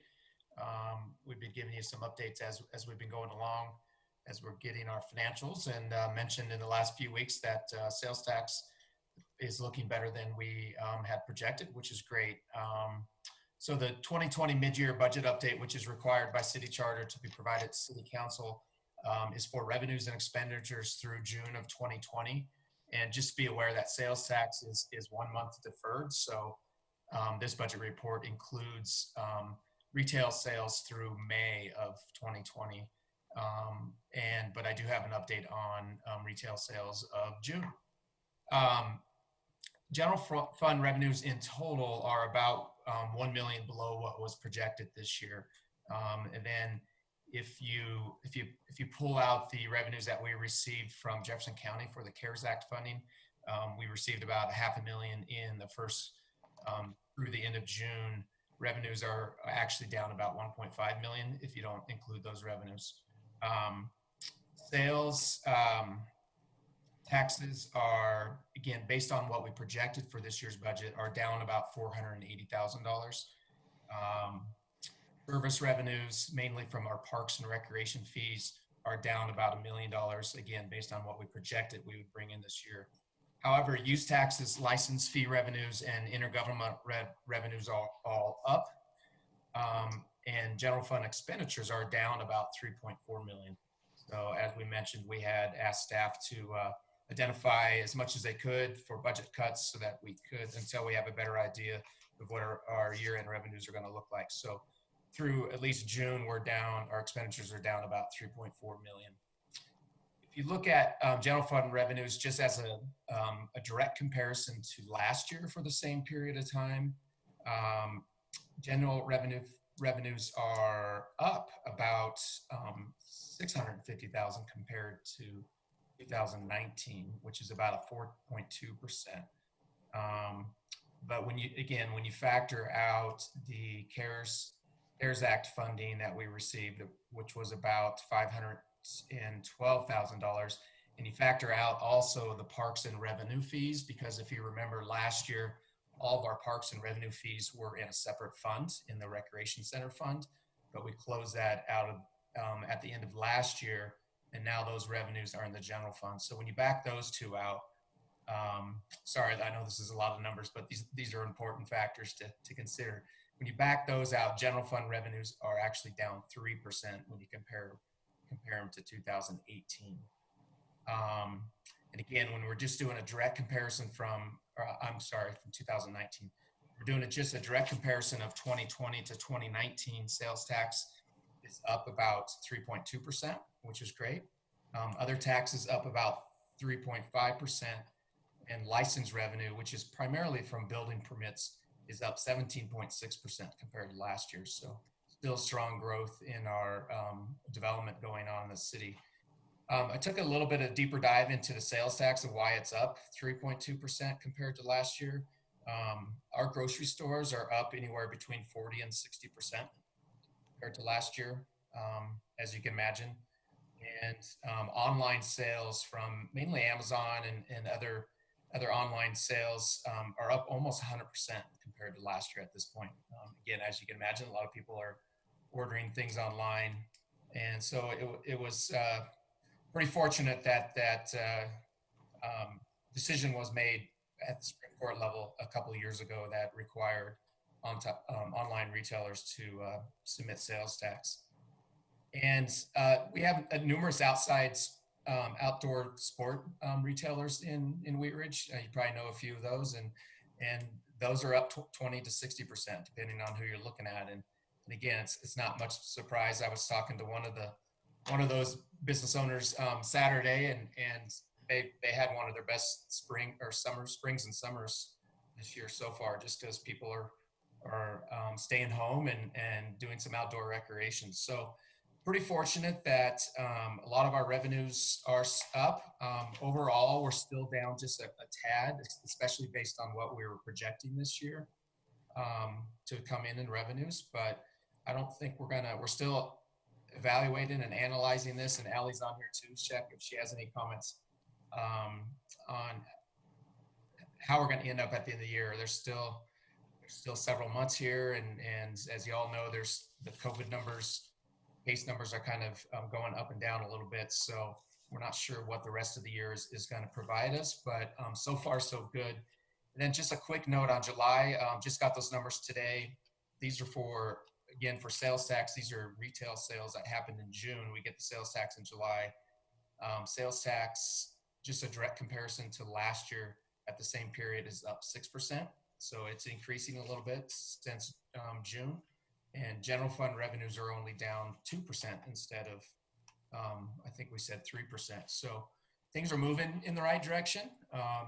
We're still probably not gonna come in at what we originally budgeted, but we're still trying to hold our expenses pretty tight and keeping an eye on revenues monthly as we go along. So Allie, did I catch everything there? Do you have anything you want to add to that? No, thank you. Yeah, we're cautiously optimistic, but doing everything. We're so impressed with the staff here and just minimizing expenses and, continuing along that line. So watching it daily. Thanks, Allie. Okay. That's Well, all. thank you. Glad to see sort of a reasonably optimistic report. That's good news. So thank you very much. We will go to our city attorney, Mr. Dahl. Nothing tonight. I want to again thank the staff at the police department for their work on the massage ordinance, and Jane has really appreciated working with them. A lot of detail, as well as the folks over in licensing. That's their sort of a silent partner, but they were critical to making certain that ordinance was a good product. It's a real team effort, and everybody really pitched in. So thanks for that. Thank you very much. We will now go to elected officials matters and start with our clerk, Kirkpatrick. Thank you, Mr. Mayor. My unbelievably valuable deputy clerk has informed me that the two ordinance numbers we passed tonight are not 96 and 97, but 95 and 96. So that the minutes will reflect that. Okay, thank you. And otherwise, I thank the staff for the unbelievable work they continue to do literally every day on behalf of the people of Wheat Ridge. I know I must sound like a broken record, but it's a record we all need to play every time we get a chance, because we are very fortunate to have the people we do working for the city. Be safe. Thank you. I don't know if our treasurer, Mr. Miller, is on the line, but I would, Mr. Miller, if you're with us, I'd be happy for you to say anything that you'd like. I don't believe Mr. Miller is still with us, but had been. So we will now go to our counselors, Ms. Nosler-Beck. Thanks, Mayor. Just wanted to thank everybody for their work on the massage ordinance. It's exciting. I think that was the first thing for all of us new council members that we got to discuss that first night. So it's really, awesome to see it all come together and see how staff works with the council and with Jerry and everyone to make that happen. So thanks. It's been awesome to learn along the way. And also just wanted to give a kind of shout out to the Rocky Mountain Bottling Plant and also the neighbors up in the most north regions of District 4. We are continuing to have conversations as we head into the noise ordinance, but it's a real example of everybody kind of coming together. So I just wanted to give a shout out to everyone, and it's awesome to work with you on this too, Councilwoman Dozeman, because it's bringing people together over the tough stuff instead of fighting over it. So just want to encourage that good work, and also be sure you drive down 44th Avenue and see the new mural that's on Swiss Flower Shop. It is gorgeous. I was just there today.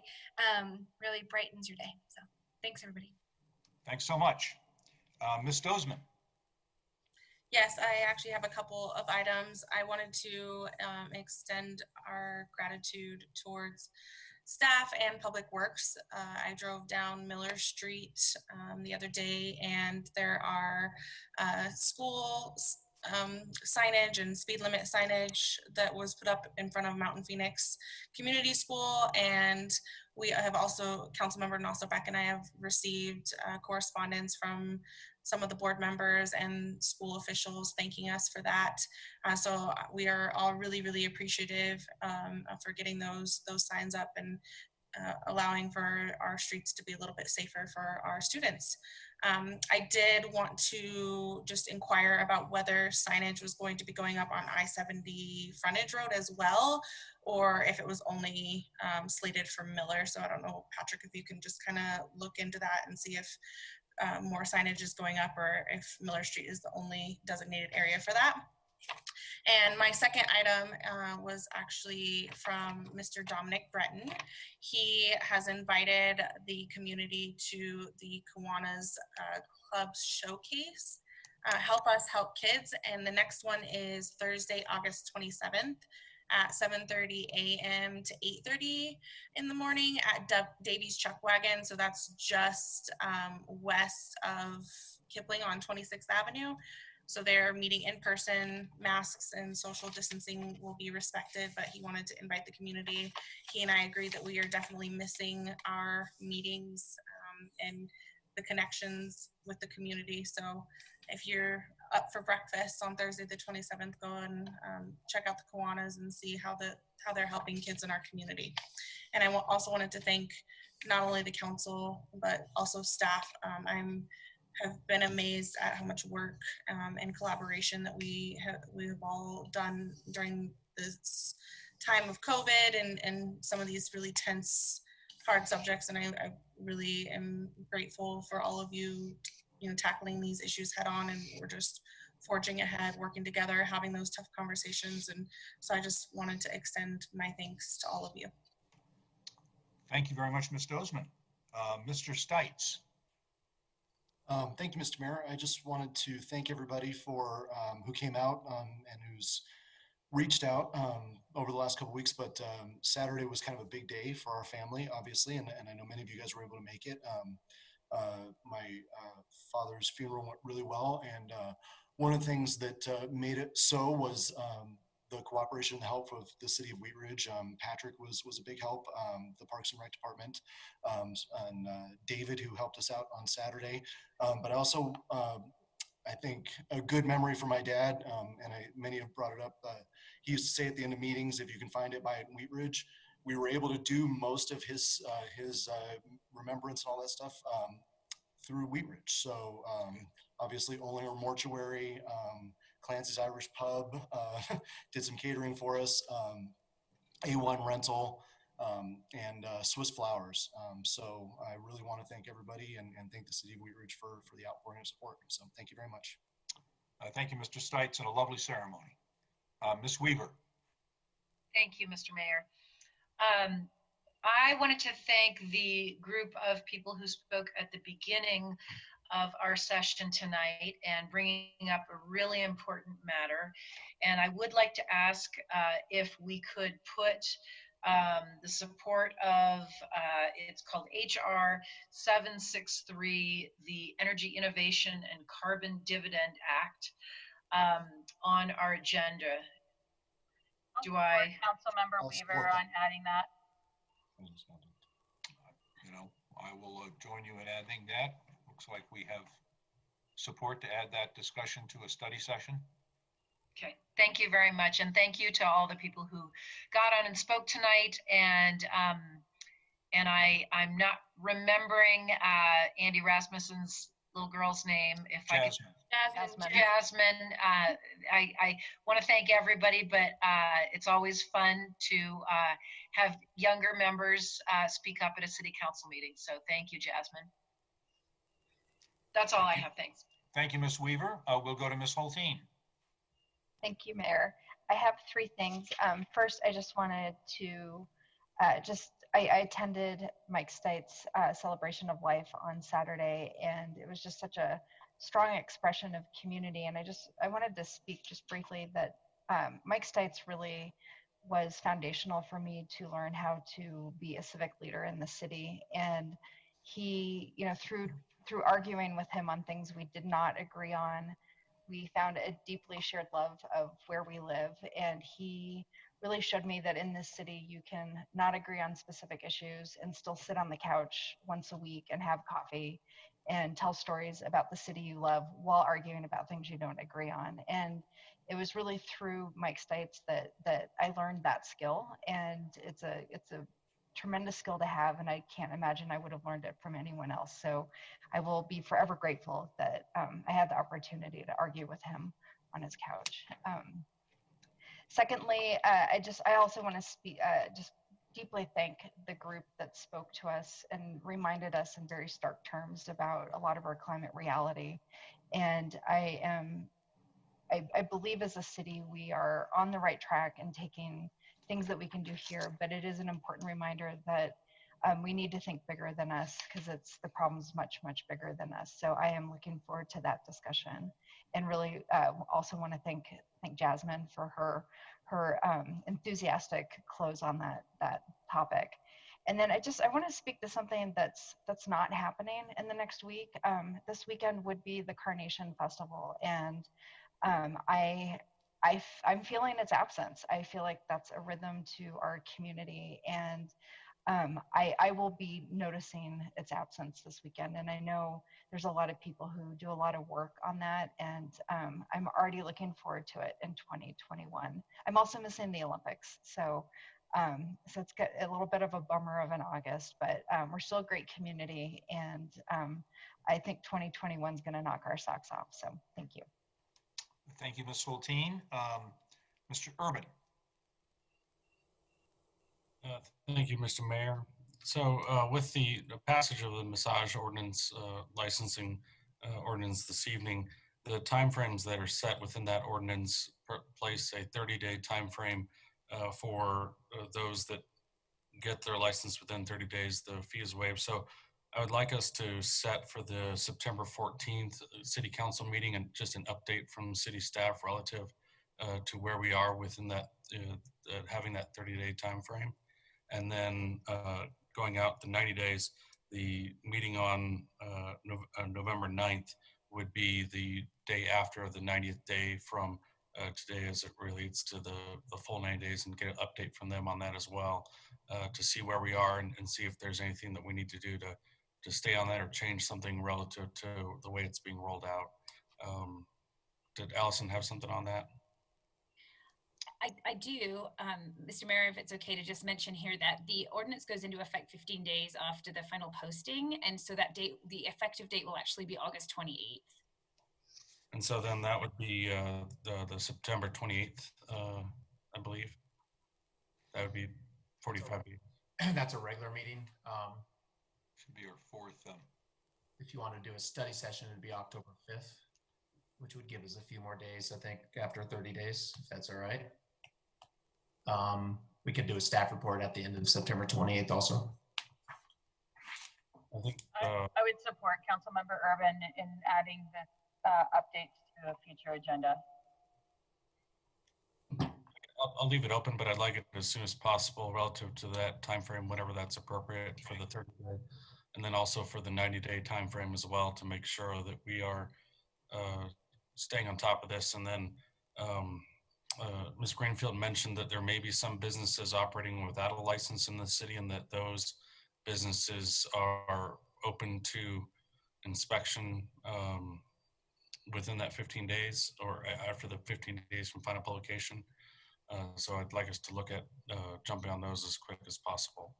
And then also in talking with Trevor at the City of Aurora, he indicated that currently cities do not have access to the nationwide background check database through the FBI criminal system. And so that will require a statewide legislation to allow us to have access to that. So as we get closer to the legislative session, we may consider a resolution supporting a bill like that at the state legislature, but that will come later in the fall, I imagine, and we'll look to our state legislators to enact something like that. That's nothing we can do here locally, but just putting that out there so we can consider that down the road. But that's all I have. Thank you. Thank you, Mr. Urban. Ms. Hutchinson. Thank you, Mr. Mayor.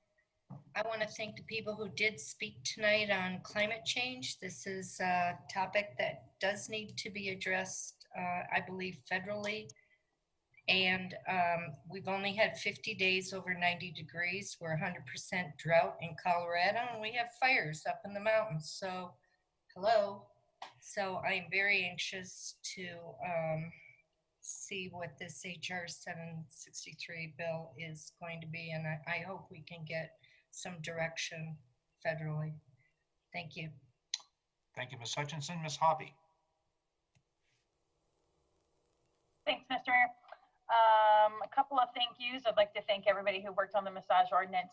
What I greatly appreciate about that is that not only was it a detailed study session, it was a distinct and detailed presentation at our meeting tonight, but that it also addressed all of our concerns from the study session. So I appreciate it takes a good listening ear to be able to pull all those out and to be able to address them. So I appreciate that.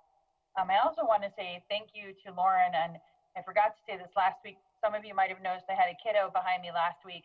That was my 12-year-old daughter who, when I left my packet about zoning on the counter open over the weekend, she had started reading it and became really interested in those topics. And so that's why she joined for the beginning of the meeting, was to listen to that. But so thank you to Lauren for reaching out to all ages with your memo, and maybe we'll have a future city planner coming ahead. Thank you to the Wheat Ridge Business District for their grant for their mural project, which is the one that Councilmember Nussler-Beck mentioned on 44th. And if anybody has a large side of a building that they would like a beautiful mural on, get a hold of the Wheat Ridge Business District and they can help you out with that. Next, I wanted to ask if we can find a consensus to add the language on the massage licenses that have to be posted on the wall and in the massage businesses that gives it's basically the consumer's rights and how to contact DORA and the appropriate people within the city of Wheat Ridge and within the police department. So I'd like to ask for a consensus if everybody agrees to be able to add that language to the license. Please raise your hand on that. It looks like we have consensus on that. Ms. Hoppy. I have a question on that. We're taking consensus to do, I understand what you want to do, but how are we doing that? It's just going to be printed on the bottom of the license, as I understand it. Right, but how are we enacting that? It's not part of the ordinance, so is it we're instructing staff to include that language? It will just be an administrative task. I mean, yeah, okay. We'll do it. We'll go ahead and do it. We'll come up with language and figure out a proper way to do it. Okay. There's both a DORA phone number and a DORA website. I used to work for DORA, so okay. There's a consumer education manager there that would want to look at that language to make sure it's correct. Okay. If you have some information on that, Zach, could you please email me? Thank you. Yep. And then I just have one question for City Manager Goff. I had asked a couple of weeks ago if there was something we could do about shower facilities for the homeless in our community. And so I'm just asking if there's maybe some sort of update on that. Yeah, I'm sorry, I don't have an update this evening. I did ask our Parks and Rec director to look into it. There's a nonprofit, I think it's just it's a church down the road here on Wadsworth that has a shower trailer that they rotate throughout the communities in Jefferson County. And I know Arvada and Lakewood and Westminster have been using it. There's actually a laundry services trailer also. And Karen O'Donnell was checking into that to see if we could get that in Wheat Ridge. As we mentioned, we were looking at using our outdoor pool locker rooms. But there's, in addition to COVID, there's also an infestation of lice going around that's actually killed a few homeless folks in Denver. It's carrying a bad disease. And we are concerned about that infestation in our city facilities and with our city staff. So we felt the trailer was a better option. It's run by volunteers, and they have private showers, and they also provide additional services, clothing, socks, and toothbrushes and different things like that. So I'll check on that tomorrow. Thank you. Thank you. Well, that just about brings us to the close of our meeting. I want to thank Amanda and Patty and Rob and Heather, and particularly Jasmine, for coming and speaking eloquently, providing us great information, and also providing us a pathway to look to help clean up our world, which we need to do. Thank you to Mr. Steve Art and Tony Ryerson for their report on the Applejack Liquor Store